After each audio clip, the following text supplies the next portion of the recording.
Hello. Eriq, how you doing today? I'm fine. How are you? I'm excellent. It's great to talk with you. Oh, thank you very much. Same here. Before we get started, I'll introduce you to my co-host, Ton. Hey there, how you doing? Hey there, how you doing? I'm great. Glad to have you on. If you're ready to go, we'll get started here. I'm ready to rock and roll.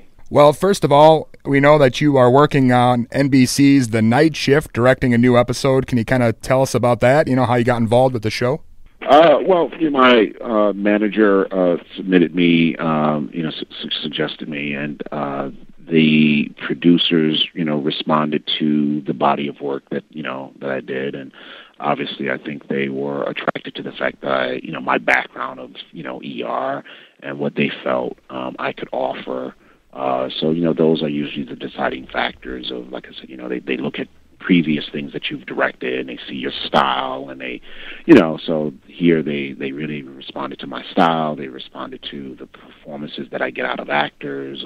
In Hollywood I'm known as an actor's director, and I can really get performances out of them because I'm being an actor. I know the language. There's trust, there's mutual respect. So I was hired, and I was given the biggest show. It was a complete, disaster going on. A big storm comes in and just wreaks havoc on everything. And then in the midst of that, the hospital loses its power. So now they have to improvise, and they're trying to save lives, and they have no power. And so it's a really, really big show and a lot of high stakes, and then there's also some really cool personal stuff that's going on, and relationships and tensions, and so it's a really cool show. It's a really, really good episode. Yeah, and you mentioned being a director's actor. You've directed quite a few things, in the last few years. Is that something that you're going to be leaning more towards in the future, or do you have a side of the camera you prefer to be on? I love directing, but I love acting as well. I do a lot of different things, and they all feed me. I'm an actor, producer, director, and also an author, and just released my second novel, and all of this stuff ties in for me. All of it is storytelling for me, and I love telling stories, and whether I'm telling stories on television or whether I'm telling stories behind the camera, in front of the camera, whether I'm telling stories through the novels that I've started writing and published, so it's all rewarding for me. It's all storytelling that I grow from, and they all help me. The acting helps me with the directing. The directing helps me with being an author. They all feed each other. Yeah, and obviously one of our favorite stories, and one for a lot of people, Coming to America. Can you tell us a bit about your memories of that? Being Darryl on the show. That was it was a long time ago. It was a lot of fun. It was my first big job, and it was my first Hollywood, big Hollywood project, and it was a magical time, and that was a very solid comedy, which is why I think it's so iconic for so many people. And I'm really proud to have been a part of it, and to be for people to still talk about that film. That film was done in 1987. You know what I mean? And so people still talk about it, and it makes you feel, good that you were a part of something that has that type of longevity. Now, obviously, you were Dr. Peter Benton on ER for many, many years. Highly recognizable for that. But do you still ever get people recognizing you as Darryl, or coming up to you with the Soul Glow jokes? Yeah, of course. Yeah, of course. Yeah. So it's it's all a part of it, and you take it with all the current stuff you do, the most recent stuff you do. It's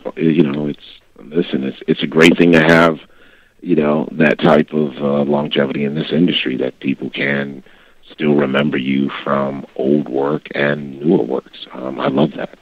Yeah, and mentioning your time on ER, when you signed up for that role, did you ever imagine you'd be portraying that character for as long as you were on that show? No, I mean, no one ever knows what's going to be successful. There are shows that I've done, pilots that I've done that I thought was good, and they didn't even get picked up. They didn't even go, you know. And then some shows that are not great, and they end up becoming very successful. So there's really no way to know. You just show up and you do the work and you hope for the best, you know. But there's no, trust me, there's, you know, no one owns that crystal ball, you know.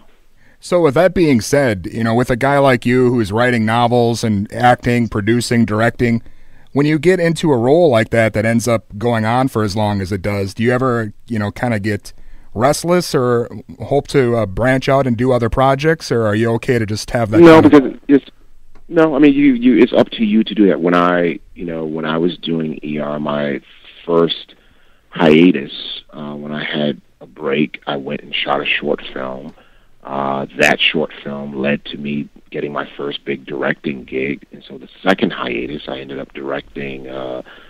Steven Spielberg saw my short film, and he liked it, and he recommended me to HBO, and HBO hired me to do a movie called Rebound with Don Cheadle, James Earl Jones, and Forrest Whitaker, and so I was, you know, to keep myself fresh, I was working on my downtime. I was working, you know, I mean, there were times when, even in the first season, when I was just sort of doing short films, I would be in my trailer editing my film in between takes.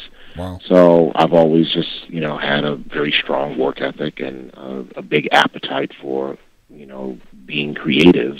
So it's up to you. You know, you could become lazy and just be identified as one thing, or you can push yourself. And you know, and right now I've got a heavy directing slate, but I'm also out promoting my book. You know, so it's, you know, you definitely get tired, but you know, I'm living my dreams, and that makes it all worth it. So so I'm really happy.